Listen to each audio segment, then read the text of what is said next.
I'm dialing in from London and James from LA. I would like to introduce Mark Alvin, my dear friend who is responsible for setting up this call. Mark is an entrepreneur and impact leader with 25 years in natural supplements, regenerative agriculture, and plant-based industries. He's originally from Ireland, correct? Yes. Cork. He has built ventures from organic herb production to dairy and meat alternatives and advised on fermentation and cell-based innovation.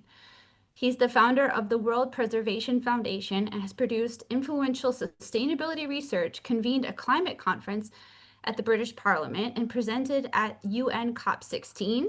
Mark also produced Eating Our Way to Extinction, narrated by Kate Winslet. That's pretty cool. And he was the winner of 16 awards screened at the UN and EU institutions and is executive producer of The Game Changers 2. He currently serves as director at Ventry Technology, supporting innovations to cut energy use in data centers. So thanks, Mark. Anything I'm Thank you. missing to add to that? Hi, everyone. Say again, Andrea? I said anything to add to that I'm missing that you want to share? Oh, that was more than enough. Thank you so much. Good to meet everyone. And thank you, Andrea, for hosting myself and James. I'm not sure I can't see James. He just messaged me. He needs to be admitted again, maybe. Okay, James, are you with us? Yeah. Hello. To introduce James. James our Major, by the way. It's nice to meet you. I'm the founder of The Vine. And most of the folks on here know what The Vine is, so we'll explain that later. But more importantly, I'd like to read your bio and explain who you are.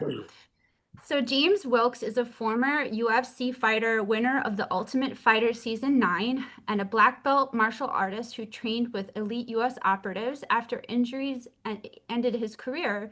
His research into nutrition led him to create the record-breaking documentary The Game Changers in 2018, exploring plant-based performances with athletes and scientists worldwide.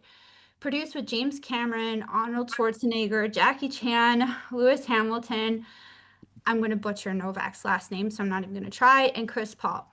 The film became one of Netflix's most watched documentaries and earned medical accreditation from the U.S. Department of Defense. James later co-founded the Game Changers Institute, advancing plant-forward nutrition for health, sustainability, and food justice. So thank you so much, James, for joining us today. Yeah, thanks for having me. Really appreciate it.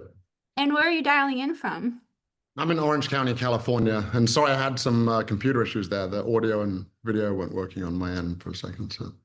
No worries, no problem at all. So I would love maybe if we could go back in time a little bit to share. I know I read your bio, but there's always like kind of like an aha moment that got you into sports initially. Would you want to share a little bit about that with us? Oh yeah, I wasn't expecting that question actually. No, so it was funny when I was well, it's not funny, but it's sort of interesting. When I was 15 years old, I got beaten up on the street, unfortunately, and I decided at that moment that I would get 5 black belts. I don't know why I came up with 5. The number I decided I was going to get in different martial arts, and that's what I ended up getting eventually. But I follow a lot of Bruce Lee's philosophy and his search for truth in combat, because there's a lot of nonsense in martial arts, just like there is in a lot of fields these days, unfortunately. But he would say, research your own experience, absorb what is useful, reject what is useless, and add what is specifically your own. So I sort of took that path into martial arts. That led me moving to the United States to train with a gentleman called Paul Vunak, who developed the Navy SEAL Alarm Combat Program. But I also really wanted to sort of compete in some way. And obviously in self-defense and sort of real combat, it's not ethical to go and pick fights with people. And so the closest thing was the sport of mixed martial arts. And so I was watching a television show one day with some roommates at the time, and I said, I could beat all of those people. And they said, well, don't just say it, do it. So I thought, okay. And I was turning 30 years old, and I thought, well, what am I doing with my life? I haven't really done much, just sort of teaching martial arts, and so I ended up going on a television show called The Ultimate Fighter, and ended up winning the welterweight division, which got me a contract in the UFC. From there, I got injured sparring with someone about 90 pounds heavier than me, who became a future heavyweight UFC champion. And I started researching nutrition for optimal recovery and athletic performance. And I came across a study about the Roman gladiators. And archaeologists unearthed over 5,000 gladiator bones. They did a strontium calcium and radioisotope analysis and can tell that gladiators were eating almost exclusively plants. And I thought, well, that can't be true because you need meat for muscle and dairy for bone. That's really what I believed. I thought I knew quite a bit about nutrition, but it really come from blogs and sort of fitness magazines and things like that. So I chose to take a deep dive into the scientific research, looking at the peer-reviewed literature. And I started reaching out to the head of nutrition at Harvard, the head of anthropology at Harvard, the president of the American College of Cardiology, and just sort of felt like I'd been lied to, inadvertently by my parents. If anyone's seen The Game Changers, there's a clip where I'm a child and I'm dressed up as Superman at 5 years old. And my father, said, "What does Superman eat to stay strong?" And I was like, lamb chops and eggs and steak and this type of thing. And so my dad would always reinforce, you got to fuel that furnace and have lots of meat to be strong. And then, of course, with all the marketing that we're fed, from the meat industry, which is extremely powerful, I really believed that you couldn't have a single meal without animal products to be an athlete, and even in some degree to be a male and masculine. It was a strange concept, but I really did believe that at the time. And so I went on this sort of search for truth in nutrition. So I used the same mindset that I used for the search and truth from combat, inspired by Bruce Lee's philosophy, and started researching nutrition, and really came to see that the gladiator study wasn't enough to convince me, but it was sort of an inciting incident. And I started realizing that animals are just the middlemen, and the nutrients that they consume, originate in plants, and we're just being wasteful by having the middleman. And it does us a disservice, so when a cow eats the grass, if you will, it's taking a lot of the fiber and the phytonutrients, and it's adding saturated fat and cholesterol and things, advanced glycation end products, and all these things that could be potentially carcinogens. And so it just seemed very unnecessary. And so once I switched, my strength improved, my recovery improved, my endurance improved. So I was pretty shocked, and I decided then to make a documentary because I felt like I'd been lied to, and I really didn't feel good about that. And I feel lots of people need to hear about this. So we ended up making this documentary called The Game Changers, which went on to become the most viewed documentary actually of all time, not just on Netflix, with over 250 million views, over 2.5 billion media impressions, 40,000 organic press articles written about the film. And it just had a huge impact. Interest in plant-based eating more than tripled worldwide within a few weeks of the film's release, according to metrics on Google Trends. And it just had a massive shift, sort of towards the acceptance of plant-based eating, whether the sort of narrative in the sort of fitness space went from, oh, you couldn't be plant-based or vegetarian or vegan and build enough muscle or be an athlete, to, then people start saying, okay, you can, but it's about the amino acids, which also isn't really true. I mean, all plants have all the amino acids in varying proportions. And then the argument just kept shifting. It's like, well, it's more challenging and this type of thing. And that's actually true. It is. You do have to be more cognizant of what you're eating. You can't just take the meat and the eggs and fish off the plate and eat the vegetables and the rice and that type of thing. So you do need to start introducing legumes and eating nuts and seeds and things like that. But and of course, these days there's lots of plant-based options out there at the grocery store and in restaurants. And that actually grew quite a bit once the film came out. Unfortunately, what we've experienced is that the meat industry has really pushed back since the film. So if you look at the carnivore movement, again, if you look at Google Trends, within a couple of months of the film's coming out, the search engines looking at carnivore diet have significantly increased. I mean, they were pretty much non-existent until the film came out. And what we've since learned using private investigators is that the meat industry not only are now paying for marketing and for to corrupt the studies, but they're also paying influencers. And of course, most people aren't eating a true carnivore diet where they're only eating meat, but I think it's having a knock-on effect where people are now thinking that meat is healthy. And they're also putting down plant-based food. So for example, with some of these plant-based meats, they do have quite a few ingredients, and they might be high in sodium and have ingredients that people aren't used to pronouncing. And so the meat industry really went after that. And seed oils as well. There's been a sort of anti-seed oil movement if you follow nutrition on social media. And that's really also funded by the meat industry. And it's because seed oils are used in plant-based meats and plant-based milks. Whereas if you look at the peer-reviewed literature, it's very clear if you shift from saturated fat from animals and shift to plant-based oils, you see benefits in cardiometabolic markers. Hey, James, I wanted to ask a bit about kind of your journey in encouraging other athletes to go plant-based. Have you ever found any resistance, or has it been generally positive? Yeah, there was a fair bit of resistance early on. I think, well, even just sort of locally in Orange County where I live in the martial arts community, I was doing very well at the time in martial arts. My endurance was better, and so my strength was better, and I was recovering quickly. And we get a lot of injuries in martial arts, and so people started seeing that, and so locally it started happening. And then we started getting a lot of very high-level athletes. In fact, now, as you mentioned, we have the Game Changers Institute, which is a research, education, advocacy platform promoting plant-forward eating. And we have a lot of high-level athletes. Some of the athletes, like one of the athletes that we help has over 250 million Instagram followers. I mean, there's some really high-level athletes that don't really talk about it. Some of them really see it as a competitive edge, especially as they're aging, because I believe that it can really increase the longevity of the career. And so we're seeing a lot of, even Tom Brady was eating mostly plant-based. The Williams sisters, there's a lot of high-level athletes that have done well even later in their careers that have shifted towards more plant-based eating. What about Schwarzenegger? You've worked with him, right? Yeah, I mean, he switched to plant-based later, right?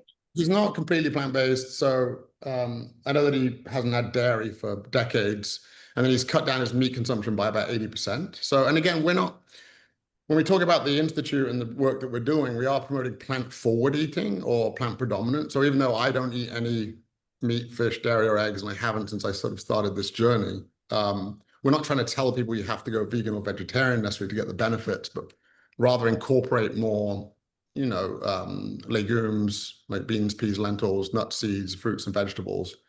So I don't think, it's not an all or nothing. We say it's all or something. And I think people can benefit from just even small shifts over time towards more.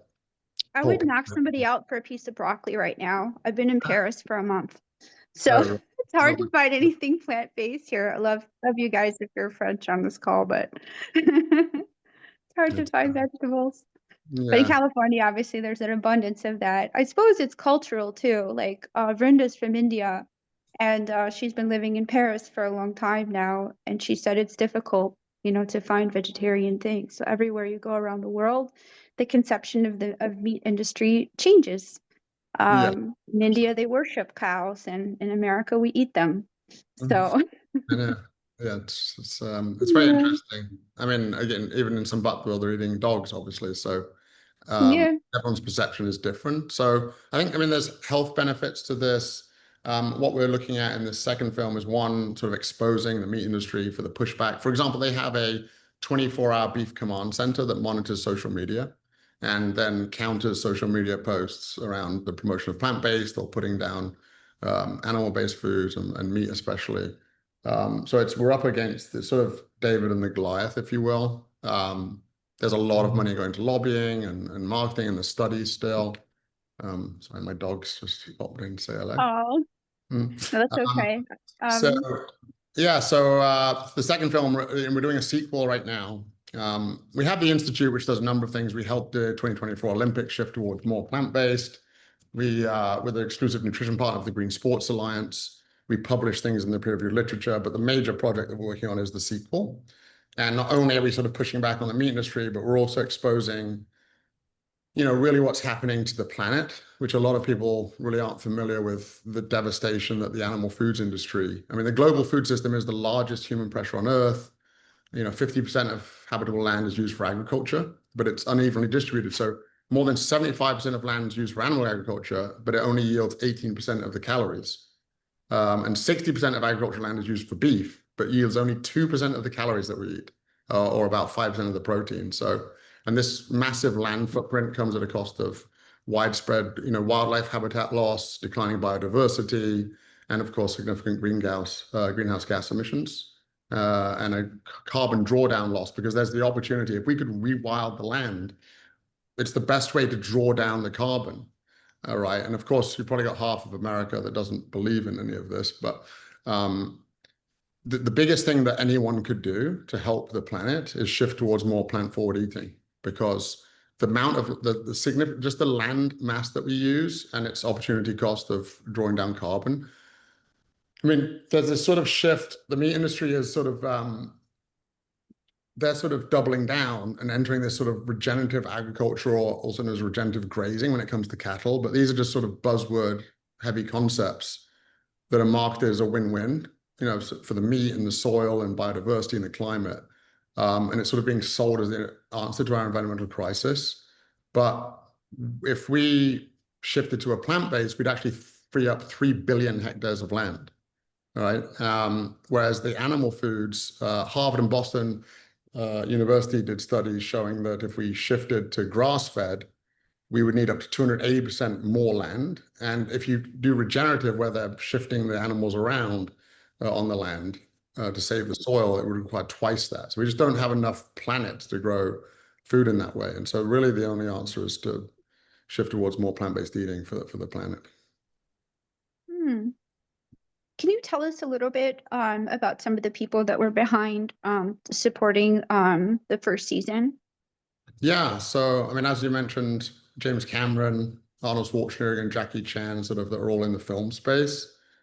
James Cameron is extremely passionate about the environment and the way that we treat the planet, which is why, you know, Avatar is largely focused on that issue, right, through a sort of fictional lens. But James Cameron's been extremely supportive, both with his help, but also financially, in making both the first film and this other film, the sequel. And then, you know, athletes, Novak Djokovic, Chris Paul, the 10-time NBA All-Star, Lewis Hamilton, 7-time Formula One champion. And then with this film, Billie Eilish is adding to the team as an executive producer, which will help bring on a younger crowd. LeBron James is involved. So we're really getting a lot of support from people that they might not be, you know, not everyone is completely plant-based, but they believe in this sort of shift and helping both people's health and the planet. So we've got a lot of support, which is, I think, why, you know, a lot of people posted about it on social media when it came out originally, and that had a huge sort of push towards people watching the film. So I think it's even just going to grow a lot more for this sequel. And so the goal is, some of the team's goal is 1 billion views for this, 1 billion people watching this film. But even if we had 500 million, 500 million, I think it would have a huge impact. And then it has a knock-on effect of those people that watch it, because they start talking to friends and family and so forth. So, what do you hope to achieve with this new series that you maybe didn't get to or touch on in the first one? Yeah, I mean, two things, which is its focus, sort of, as I mentioned. One is uncovering the meat industry's influences into tricking us into believing that we need these foods, that they're healthy, and now they're sort of trying to say that they can help save the planet, which is just ridiculous, because the methane is a 67 times stronger greenhouse gas than carbon dioxide. I mean, the fact that they think they could offset that by storing a little bit of methane in the ground, by moving the cows around, I mean, it's just totally nonsense. And there's been no peer-reviewed studies that have shown that that's possible, and certainly haven't been replicable. So the studies that they have done, and you can follow all the funding, it's crazy. So I think exposing the meat industry, especially for paying influencers and for this nonsense science that they're putting out there. And then again, we touched on the environmental and planetary impacts in the first film, but it was focused on athletic performance and health. And for those people that saw it, there's also sexual performance sort of mentioned in the first film. But in this sequel, really sort of showing the impacts that what you have on your plate can significantly impact the planet. Can you share with us a little bit of maybe some of the scenes that you've shot already? Would that be allowed? Yeah, absolutely. So I mean, when you talk about the different biodiversity and the types of sort of habitat destruction, we're also looking at soil. We're looking at water. You know, so for example, when we went deep in the Amazon rainforest and talked to indigenous people there and the wars that they've had with the farmers. So they cut down the land to grow soybeans, they cut down the land to graze cattle. And in many cases, it's not worth using it a second time, so they cut more down. So, but people call and it was an amazing story, and it's a very important thing that we save the rainforest, and people call it the lungs of the planet. But the rainforest actually, the Amazon rainforest only produces 10% of the oxygen we breathe. 50% of the oxygen we breathe comes from the ocean, from the phytoplankton. And because of the acidification and the increase in global temperatures, the phytoplankton is sinking and then therefore not absorbing sunlight and not emitting oxygen. So in 50 years, it's highly likely, if we carry on the path, that there actually won't be enough oxygen to breathe on the planet, which is really quite frightening. I don't think people quite realize that. And so we went to Tahiti to film the coral gardeners, because the coral reefs are also dying, and they're very important to the sort of marine ecosystem. So these coral gardeners, what they're doing is they're finding heat-resistant, resilient coral, growing them, breaking small pieces off, growing them in a nursery on ropes. A couple of years later, they explant them and put them out. And within a few months, there's hundreds of fish around that one piece of coral, and it starts growing itself. And of course, that's not the answer, but I think it's creating awareness around the importance of coral reef. I mean, scientists believe that if there's another 2-degree increase overall, we'll lose 99% of coral reef. And another one degree would be a 75. We've already lost 50% of the coral reef. And I don't think people have any idea. And we're at a tipping point. It's not just a gradual issue. What the scientists call, they're seeing flickerings of the beginnings of an absolute collapse of Earth's ecosystems, from the soil to the water. From the soil, we went to an interesting, it's called Dunsany Castle in Ireland. And Lord Dunsany used to have 1,000 head of cattle there when he sort of inherited the land. And he's just shown that you can take the cattle off the land, allow it to rewild. You can measure the carbon sequestration. You can see the wildlife come back. The insects came back. All the wild animals came back, and there was drawing down massive amounts of carbon. So we have stories of a fisherman in Connecticut that turned into a kelp farmer and has now trained 1,000+ fishermen to switch from fish farming and fishing to kelp farming. So kelp farming grows vertically in the oceans and doesn't require any pesticides or herbicides. It just grows naturally in the ocean, and then they harvest.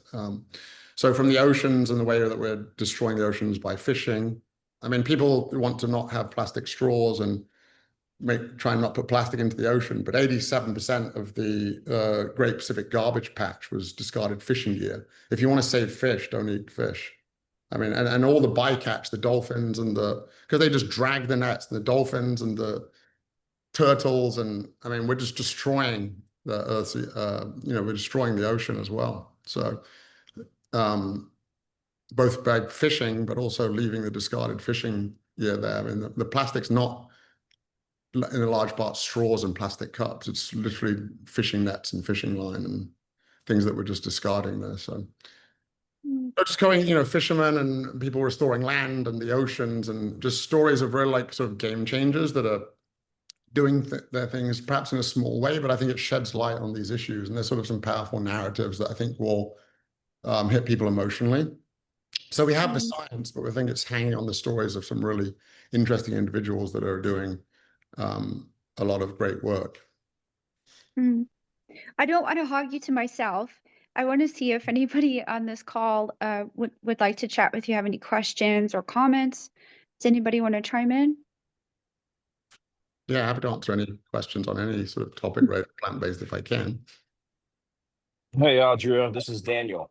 Hey, Daniel. Hi, Daniel. Good to see Hey, you. so no, it's so good to see you. So James, I work with Billy and Support and Feed, and we actually hosted one of the first screenings of the Game Changers in Atlanta with Ted Turner's family. And my question to you is, how we have the World Cup coming next year, and there's not a lot of ideas around using storytelling and film to encourage the message that you're conveying. We have leveraged Billy and the foundation on addressing, food security and other issues, but yours speaks directly to sports entertainment. And we've actually spoken to Lewis Hamilton's foundation. My question to you is, how can we support you more on the ground in local communities that aren't as familiar with your message? And I would be happy to host you again in Atlanta, but I really want to understand the audiences that you have not been able to reach that might benefit from your message. Yeah, I mean, I think obviously the greatest tool that we currently have that we've put together, I think that we need so many different angles of this, right? We need people lobbying government on law change. We need, we need so many things. But I think the best thing that we've obviously done to date is creating the game changers. And so just trying to promote screenings of that, I think it's the best argument that we have in favor of switching to a plant-based diet for health and athletic performance. So really just sort of, I know it's, it came out 5 years ago now, but there's, a lot of people have seen it, but there's obviously more people that haven't. And so I think just sort of promoting screenings or just getting it out to people, sending like email lists, send it to them for free. You can watch it for free now. That's the biggest thing really that could be sort of, it would help at the moment. Thanks for the question, Daniel. Any other questions, guys? Anyone want to chime in? Comments, ideas? Yes, I have a comment. It's Therese over here in New York. Hello. I really felt positively exuberant when you said, oh, we're trying to say it's plant forward, because I think that if I've learned something in my years of research and other things that I do in medical or legal or any other things, you don't force somebody to do something. You show them the way. And I love that. And also, I think that the meat industry, there is a place for in just like, you have PETA against horse racing, but then you have the finest of Mongolian training and how the UN has made Mongolian World Horse Day, right? So all these things going around, I just want to say bravo. And then secondly, I love that you said promote screenings. Anything else on your list of things that are actively what you're seeking so that we can support you? Oh, I mean, I think the biggest thing, obviously, for us, it's a non-profit, so it's the Game Changers Foundation, which again is research, education, advocacy platform promoting plant-forward eating. Yeah, to be fair, the biggest type of support that we could get would be funding and donations, and we are actually trying to, finish this film. We are short on funding, so that is probably one of the biggest things, is just seeking tax-deductible donations into the 501c3. That's probably the biggest thing to allow us to do. We're also building out an app and a community, which will be free for people with resources, because we realized with the first film, you can show people the why, but it's the how also, because people have been eating this way for, their whole lives, 3 times a day. And we did put a lot of recipes. I mean, even on the first, in the first film, the website, we had over 600,000 visits to one recipe page in one day, which is great, but I don't think recipes are enough. I think you need community and support and recipe. You need to sort of have something a bit more interactive where people say, hey, I eat this, now what could I eat? Can I chime in on that? Yeah. A couple of things hit me strongly, and I'm a pretty good cook, to say the least. If I do say so myself, people tell me I do not say. It's one of the catchy places that you can get people, because we are the providers of the food to our communities. And recipes are really important when you start asking people to veer away from something that they do well and everybody raves about to something else. Now, I understand, because I love plant-based, and I'm a foodie recipe person, so don't knock the recipes. But no, I wasn't saying. No, I think recipes are important. No, I know. I think that's more being funny as well. Yeah. But back to the foundation and much more important things. I was asking myself, okay, for donations, what possible product could you have that would make you sustainable? That you could. I'm just asking this as a random question, not for an answer now. But what kind of product could you sell as the foundation?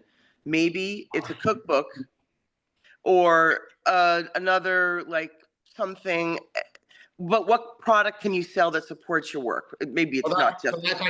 That's a big part. Not only do we want more people to have the access of the sort of the how to do it, And so, as I said, with the app and community, that will have recipes and all sorts of tips and things to shift. There'll be like a freemium thing, so it'll be free for the basic access, but there will be different tiers, both for sort of the regular consumer, but also for trainers to become certified in game changers. And so that Love is it. cool, because fundraising over the last, 2013, I think we started the foundation, has been sort of it's the hardest thing is raising funds, right? Because there's so many good causes out there, and it's hard. That's right.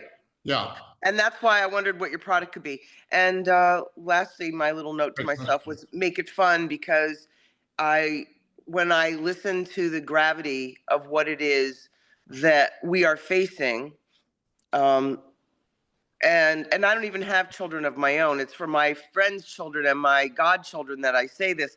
We can't continue like this, right? Because it's about the 7 generations in front of us, as the Native Americans always said. So if you make it fun along the way, I think you have to strike the balance, and that's part of the challenge of the message. Totally. So, if I'm listening to what you're saying and I'm crying, connecting with what you're saying really positively, I'll do whatever I can do for you. But along the way, you have to keep it like, okay, so this is what we're going to do. And it's a community thing, and it's a positive thing, and let's make it fun. Yeah. So now I've taken too much of your time. No, that was great. And I think with the app, actually, that's what we're working on, is like gamifying it, which is sort of to keep people interested. And there's also cool things like there's a sort of thing that scrolls like how many plant-based meals I'm eating, and it shows you how much land you're saving, how much water you're saving, how many animals you're saving, so people can say, oh, if I do this, if this would be my impact. So there's an impact. I love that. Measurable. Yeah, there's measurable things about your individual impact, because again, it is the biggest thing that anyone can do, both for the planet and for their own health as well. So. And I know that you know Tony Robbins, so I suggest that maybe you hit him up for his 1, 2, 3, 4, 5, 6 plan, and a forward on your new cookbook or something. Yeah. Tony's actually going to join us in the Vine. I got a call from a Vine member, so he's going to be doing a webinar soon. Oh, nice. Cool. And his son's in the Vine, so if you guys want to meet Derek, let me know. Yeah, absolutely. That would be great. Nice. Oh, hey, Ron. Any other questions, guys? I know we've still got a little bit of time left. Hey, Ron. Oh, Marie, you've got a question. Yes, thank you. Oh, okay. You go, Marie. I'll go after you. Okay, thank you. Just want to comment on the discussion that Therese and James you just had about the cooking. There's a French cook, 3-star Michelin, who converted to plant-based. I'll search it because I saw it on TV last week. I'll find it and I'll send it to you, James, because that would be very inspiring. I mean, a 3-star Michelin going plant-based, that's quite something. Yeah. Support the cause. I think we need, cuisine at all sort of levels. Yeah. I think that I've seen some sort of media where it's focused entirely on that. And I think it's great we have to include, and have those sort of options. But at the same time, we have to recognize that a lot of people can't afford to eat at those types of places. So we have to make it accessible and we have to have options available, sort of all price tiers and all, accessibility and so on. But I think based on what Adria was saying, for example, if you want to transform the French culture, if you show them there's a French chef that does that, then it makes it possible. It's not that everybody can buy that, but it really shows that, oh, wow, I was very surprised to see that. Yeah, no, great. If you could share that, that'd be great. Yeah, I just want to add something because my expertise is in reforestation. And when I heard you speak about deforestation, indeed, 80% of deforestation is caused by your agricultural system. Yeah. So it totally resonates what you're saying. And actually, Mark, who is on this call, Mark Galvin, we speak every week and we work with scientists. And some of those amazing scientists are showing that deforestation was totally underestimated. And so we're working with Mark to bring up the narrative to really show the impact. Those scientists are saying that potentially deforestation has a bigger impact than oil and gas. Yeah. Imagine this. So that means reforestation has a very big impact as well. So all of us need to go in the same direction, hold hands so people don't get fragmented messages. It's all the same message of the system change that we need to make. And it's possible. That's the good news. Because we know how to restore the world forests. Totally, yeah. 42% of pasture land used to be either forest or woody savannas or something else. People don't realize. Like when I go back to England, I used to think that all of those green fields were natural, but like it was all forests, right? They just cut it all down for for agriculture. And again, there's a disproportionate use of animal agriculture yielding very few calories relatively. You talked about the Amazon, and then I'll be quiet. You talked about the Amazon. Just want to say something. There's a total scandal in deforesting Amazon for pasture. Why? Because the soil is actually very poor. So the farmers use it 1 or 2 years and then they move on because they can't keep the cattle on that same hectare. So imagine how insane that is. It's when I was there on the ground, I went with Hector Bellerin, who was a professional soccer player, captain of Arsenal at one point. And because he's very passionate about that. And he had a thing when at Arsenal, every goal they would score, they would plant 10,000 trees or something. And we went to look at the Pateh tribe, and they actually literally fought with the farmers back in the 70s. There was over like 1 million acres or something, and they had a war with the farmers that had guns and they had bow and arrow, and they actually won that battle and took the land back and have regrown about 1 million acres. So it's pretty incredible. Yeah, email address and I'll pull it up. Thank you. No problem. I'll just show behind you. There you go. I'll ask you guys if you could mute yourselves. I think there's someone who's not muted. Okay, anyway, guys, any other questions, comments? Miles, If not, I have a question. Oh, Ron, weren't you going to say something? Yeah, I was going to jump in. I just wanted to ask you a couple of questions, James. It's good to see you again, my man. Yeah, good to see you. Yeah, I wanted to ask you, like, I know you're connected, I mean, Game Changers connected to different foundations, you partnered with them. Can you just give us a little insight into the wider picture of your organization and who you have around you? Yeah, absolutely. So, I mean, we've partnered with Rewild, which is Leonardo DiCaprio's organization, which is focused on the rewilding, obviously, as per the name. They've been extremely helpful. That's actually how we found out about the Pateh tribe in Brazil, and gave us a lot of information around the Amazon rainforest and the deforestation. We do work with Support and Feed, Billie Eilish's and Maggie Baird's foundation. We try and be supportive of them in terms of the environmental and health science. Hector Bellerin also is setting up a foundation and very supportive. You were very helpful, obviously, Ron, as well, and everything. Sure. So appreciate that. Sure. And then the Green Sports Alliance, which is regarding the greening of sports. I mean, before 2017, they were focused on collecting rainwater and composting. And I gave the keynote speech at the Food Symposium in 2017, and they started realizing that the biggest impact, their millions of fans that follow there. I mean, every major league in the US is a member of the Green Sports Alliance. Wow. NFL, NBA. And so after I gave the speech, that all the sort of food companies were there. So Compass, Aramark. And they said, well, we tried salads at a stadium. We sold 5 salads in one weekend. I said, yeah, that's because you're doing salads. Like burgers and burritos. And then since then, over the US, plant-based options in the stadiums now, well, at least a fair amount at most stadiums. And so, we're supportive of them if, with their sort of exclusive nutrition partner. The other great work, changing light bulbs in stadiums, but a lot of that work's been done. And so I think if we can just promote, plant-forward eating, and that's a great place to do it. But to try and do sort of healthier food at a stadium, that's not the time people are going to the stadium to have a salad, right? Yeah. They want to watch a game. They want like a hot dog. So you can have that's the thing, you can make simple switches. You can have a based hot dog instead. Doesn't mean it's the healthiest thing. It's always compared to what, right? Yeah. I mean, it's not going to be as healthy as a lentil stew, but a plant-based hot dog is usually going to be healthier than a regular hot dog. Or I would say, but yeah. Absolutely. And I have one more question before I know other people want to jump in, but I understand Virat Kohli, he's got over 500 million followers on his social media, and he's going to be a part of what you're doing, right? I just wanted we went out to India and filmed. I mean, because if you look at heat, we're trying to use sports. We say keeping one foot in the stadium in terms of branding, not that it's a brand, but to keep people in the sports and use it as a segue to have people care about the environmental topics. But the heat, I went through a heat experiment at a university where I had to walk on a treadmill for hours at temperature and humidity that over 1 billion people are working in. And after 2 hours and 45 minutes, they had to stop because my the markers were looking pretty dangerous. And some people are working in that temperatures 8 hours a day. But in terms of sports, cricket obviously is the longest time that you're outside. You play game for 3 days, right? Yes, absolutely. And like Virat says, they can go inside in the air conditioning, but there's over 1 billion people working in that type of heat day in, day out, which is really detrimental to their health. And they don't have access to air conditioning or, even like having extra electrolytes and things like that. So we're trying to showcase it through sports.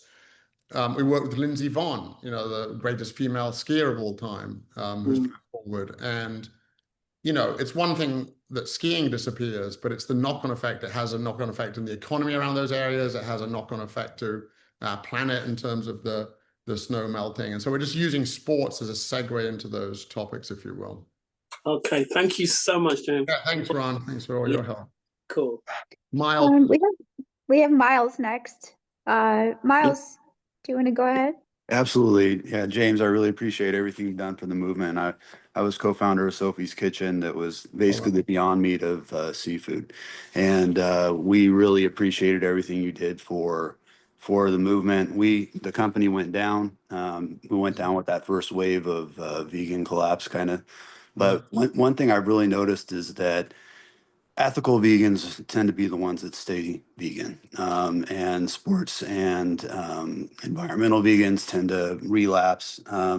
And so I really love how your platform is creating a way for people to tie into all the different aspects of veganism or plant-based eating. And one thing I just wanted to touch on is you said that soy is a reason people cut down forests, and I feel like this call could really benefit from you explaining a bit about how soy is used in animal agriculture and how Yeah. So I mean, because a couple of things to touch on there, but yeah, in terms of the soy, obviously people say, well, vegans are eating soy and they're cutting down the rainforest, but 95% of that soy that's being cut down is fed to animals, which again is extremely inefficient. It's like 30 calories into a chicken to get 1 out. Like you just wouldn't do that if it was a business scenario. It wouldn't make any sense. And so, yeah, most of the soy, the vast majority of soy is being fed to animals, and it would be far more efficient if the only soy that we grew was just fed directly to humans. It just cut out the middlemen, and you're getting rid of a bunch of the crap that's bad for your health, and using a lot less land, a lot less resources, a lot less water. I mean, people think like you could literally leave your showers or all the showers and your bathtubs and your faucets running all day, every day in your house and shift to a plant-based diet. You'd be saving more water. People just like see that they can, when it's in their house, like, oh, I should turn the faucet off when I'm washing my hands. Like it's minuscule in compared to, it's like 2,600 liters of water to make a single hamburger. Like people don't see the water use that they're having outside of their home, right, by what they're consuming. But yeah, with the soy, it's yeah, most of that soy, vast majority, I think it's over 95% is being fed to animals. So it's not being cut down for the soy that humans eat. And yeah, I think there's something you mentioned earlier on, but I don't think you were asking for a response to it. I really appreciate that. No, I just also the kind of calculator version of where you have the highlighted metrics of how many animal lives you've saved, how many gallons of water, how many acres of forest. Like those are things that people can really connect with, and I love that as well. So I just really appreciate everything you guys are doing. Thanks. Oh, the one thing, yeah, sorry, I just remember what you said before. People do stick to plant-based eating more when they get into the ethical side of things, but a lot of them get into, like the people that get into it more, it's hard to convince people of the ethics around what they're eating because people think that meat and animal products are normal, natural, and necessary. And so they have a cognitive dissonance when it comes to environmental truth or ethical truth or any impact. I mean, we take grains from countries, over 20,000 people die a day from starvation. We take grains from countries in which these people are dying every day to feed to our animals. So every time you're eating a plate of chicken, you can imagine 20 kids with empty plates, right? It's like the people just aren't open to hearing that. And they say, oh, it's not the food that I'm eating. Or like when I'm in England, people are like, oh, the videos you showed me of the animal destruction or the animals, or like, that's in America, that's not in England. Like people are just trying to make an excuse like that their behaviors aren't doing that, but people they have cognitive dissonance, and when you start eating this way and feeling better and realize that it's better for your health, better for, you know, athletic and sexual performance and all of that, then your barrier drops down and you're more open to accepting environmental issues or ethical issues, and then you're more likely to stick with it, I think. Yeah, my background was I was a frontline conservationist working in primate rehabilitation with Jane Goodall in the Congo, and I was doing that, and I was eating meat the whole time. I was getting angry at people for having pangolins in my cooktop when I was having chicken in my cooktop. My staff couldn't understand the difference between the meat because it was just the meat of their culture versus the meat of my culture, and I couldn't understand it either. So it was films like yours and others in the same realm that allowed me to make that jump, because I was a chef that went to Culinary Institute of America, and I was very, very into cooking, and just the thought of changing the way I ate, I was very pompous. And so it's your frontline work that really helped a lot of people like me. Oh, great to hear, Miles. Thanks. Thanks, Miles. Does anybody else? We have a few minutes left. Does anybody have any questions still, or comments, or stories they want to share? I do. Yeah, I think it's very important to make the switch, but also there's so much junk food and plant-based food to really become a label reader or ingredient reader, and to think about like the transport. A lot of the imitation meats have so many ingredients, so in a way it might even be defeating the purpose when you think about all the transport that's involved in creating one item. Yeah, I just wanted to throw that in there to become an ingredient reader. Yeah, no, I agree. Going vegan doesn't necessarily make you healthier. I mean, on net it will, because you just end up eating less saturated fat and, you know, more fiber. We're fiber deficient in America. We're not protein deficient, you know. But I do think, you know, there is a lot of junk food, but there's also a lot of omnivorous junk food as well. So the only thing I would say is, for some people, it's unfair to compare, you know, a piece of salmon with the worst possible plant-based hot dog that you can come up with. I do think, you know, I think primarily the problem with plant-based meat 1.0, the sort of first attempt at everyone's making plant-based meats, was too high in sodium, too high in saturated fat. And there are a lot of added ingredients, but number of ingredients doesn't necessarily lead to worse health outcomes, right? Like even processing, if you take an apple and you chop it up in lots of bits and then you heat it and you make applesauce, that's all processes. But so being processed, there's different types of processes. Some are worse when you remove fiber and things like this, and some aren't as bad. So processing is one thing. And when you talk to the transportation is actually only 5% of the environmental impact of food. You can actually ship a kilo of beans 100 times around the earth, and it will have less environmental impact than grass-fed beef if it was grown in the yard next to you. Literally, that research has been, those numbers have been run. And so, yeah, shipping products does have an environmental impact. And of course, if it was ever flown by air instead of by sea, that's a much bigger impact. But with beef, for example, the transport percentage impact of beef is only 2% from its transport and 98% from how it's grown. But food overall is about 5%. So I do think they're a factor. But for people to think they can drive to their local farmers market and buy local grass-fed beef, and that's better for the environment, doesn't take into account all of the different impacts that it's having by the water use, the land use, the opportunity cost of the land use from drawing down carbon, the methane emissions, which do not offset any carbon saved by the shorter transport distance. You know, it's quite nuanced and complex, but yeah, I do think transport's a factor, but it's much more than people would realize, I think, compared to the other environmental impactors of the growing of food. But thanks, Stefan. Pretty appreciate your input. But that, yeah, I think everyone should be a label reader, as you said. I totally agree, and understand what they're eating, not just look at the front of the pack where they can put all the marketing terms on. Any other questions, guys? I have one, Andrea. Hey, how's it going, How are man? you? Good, dude. How are you? Good, good. We have another chef. Yeah. Hey, James, love the documentary. Love hearing everything you're saying. We took on, I live primarily here in the state of Oklahoma, and we took on with the state and with one of our companies trying to get people to move more plant forward. Actually, Miles, who spoke earlier, good to see you, brother, helped us out with some stuff. And the biggest challenge that we ran into, I would say, was twofold. One was cultural. I mean, we are here in Oklahoma, so one way that we kind of got to people was through hospitals. So a lot of small hospitals throughout the United States don't have culinary centers. So they're bringing in essence, catering to feed patients while they're there. And as most, I think everyone on this call is aware, they spend very, very little money to provide any form of nutrition when your body's just been sliced open. And so we kind of stepped in on that, and also on the cultural side. But one of the biggest things that we found to be an issue with these people would come into the cities, have these surgeries. We'd have a chance to meet with them. Some of them were, you know, I remember an old gentleman who was a kind guy, a bit of a comedian, but told me he wouldn't eat rabbit food and he'd rather stick himself, you know, with a needle every day to offset what he was eating. So we saw the cultural issue. The biggest issue we also found, at least in Oklahoma, and I think you'll probably find it in a lot of places, even in the United States, is food access.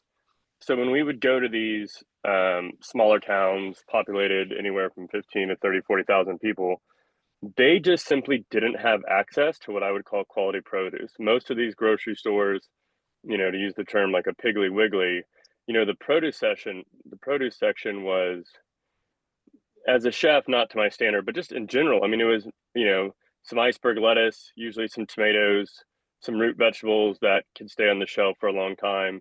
And then everything else, as you clearly are aware, everything down the aisles, all the preserved food, was much more affordable and much more accessible via WIC and food stamp programs. So the question really is, with your work, are you guys doing anything on the back end to help create access for people to have access to healthier foods, to real fruit and vegetables? Because, you know, I have a Whole Foods not far from my house, and being a chef, we have a sizable garden on our property, but we're fortunate to have those things and fortunate to be able to go and load up on, you know, really great, you know, seasonal vegetables and fruits and that sort of stuff where some people don't.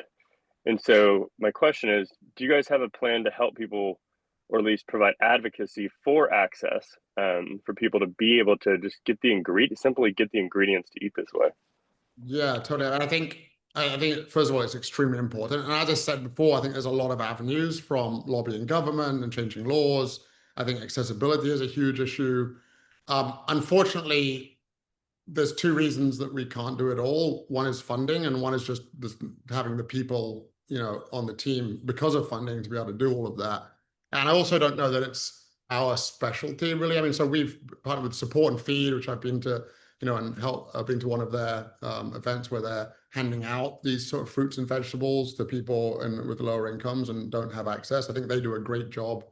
But obviously they need more funding too. Like, we need to get that out. So, and they're spreading, you know, over the country doing these events, giving people access. But there definitely is a lot more that needs to be done with accessibility. And unfortunately, we just don't have the means. I think because of my background, I think everyone has different skills and abilities and can use what they've done in the past to shed light on, or give, you know, help with access to these foods.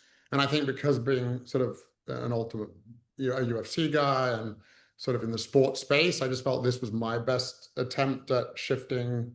But I definitely think it's an important, a very important part of it, accessibility. It doesn't matter how much you desire to eat a certain way if you don't have access to it, right? So that's part of the how, but it's not something that we're directly doing. But we are supportive of organizations like Support and Feed. And definitely we're happy to support other organizations and help in any way we can. But yeah, it's not something we're directly doing. We're sort of a bit limited based on budget, and then sort of based on our skill set and so forth. But great point. Oh, and just one touching on, it's so funny how people refer to it as rabbit food, because of course the largest, strongest animals on Earth, like rhinos and elephants, and, you know, are all are plant-based, right? So you could call it rhino food instead of rabbit food. Agreed. I very much agreed. Well, thanks, James. Yeah, thanks so much, Jonathan, and thanks for everything you're doing. So guys, we've got like literally a couple minutes left. I usually like to end right on the hour because I know you all are very busy. and working and building empires in different corners of the world. So does anybody have a final question before we end the call today? I mean, if no one, oh, Sil, do you have a question? Like with all these amazing facts that you shared today, like what do you find is like the one thing that leads the most to behavior change in people? Because you can have all the facts and still not change. Like what is it that gets people across the tipping point from your experience? I don't know if there's a particular fact, but what I do think as in terms of a concept is when a lot of people come to me and say, watch the film, and they say, well, first of all, the favorite scene is the erection scene. Apologies for, because obviously you get increased blood flow, and arterial disease anywhere is arterial disease anywhere. And so when people get erectile dysfunction, it's really the canary in the coal mine for heart disease. And so we did a couple of blood flow experiments in the first film, right, with looking at the blood with the athletes and then with these college athletes with erectile function. And so people, that's actually to men especially, I get that comment all the time about that scene, but in terms of having better blood flow and then better heart health as a result. But in terms of a concept, getting across that animals are just the middlemen and that they don't create the protein or the nutrients, that they came from plants, that resonates a lot with people. I'm not sure that just sort of giving people that information. What we found is that based on the behavioral psychology research is that information alone doesn't actually work very well, especially when a behavior is tied to identity.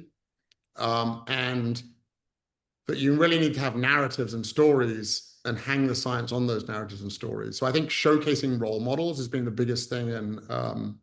And we're not trying to say what a real man is, obviously. I don't really believe in that concept, but athletes, firefighters, and soldiers are traditional male role models. And so those are the types of people that we showed in the film. And yeah, I think it's hard to make any one intellectual argument that will make people shift. And everyone's different. People are going to be different motivated by health when they're a little bit older. They might be, some people are motivated by ethics and some people are motivated by sort of performance or recovery.